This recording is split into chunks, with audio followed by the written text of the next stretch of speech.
Okay guys, so welcome back again. So in this video, let's have a look at that what MVVM is. So you all know that MVVM stands for Model View and View Model.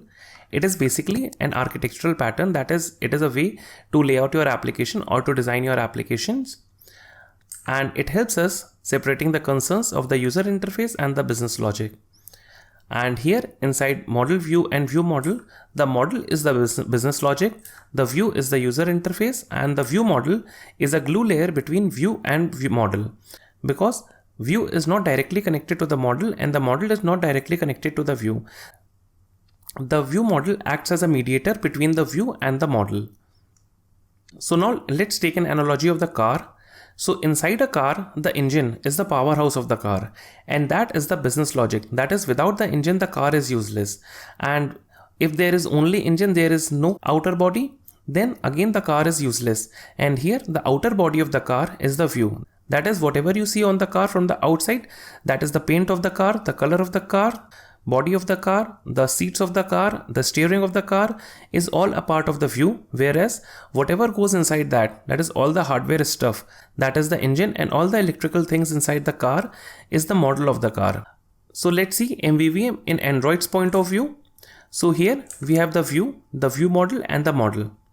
And basically view consists of all the layout files that you have inside your application, that is all the layout XML files, all the activities and all the fragments are a part of the view.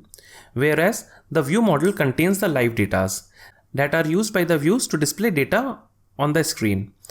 Whereas inside a model, we can have two things or a single thing, like we can have a remote repository like an API or something, or we can have a local repository, that is a local database. And inside Android, we can have a room database as a local database, or as a remote repository, we can have a Node.js API. So now how does view and view model and model communicate with each other? Basically, view wants something. He will tell the view model that I need this thing. And then he starts observing the view model. That is the data which he needs. He starts observing that using data binding. And now what in turn view model will do, it will inform the model that the view wants something. So it will make a request to the model that I want this thing or that thing or the data which I need. And then again, the view model will start observing the model. So as soon as the new data is present inside the model or the old data is present inside the model, then the model will return that data to the view model, since the view model is observing that data. And in turn, the view model will observe that data that is coming from the model. So we see that the view model is the glue layer between the model and the view.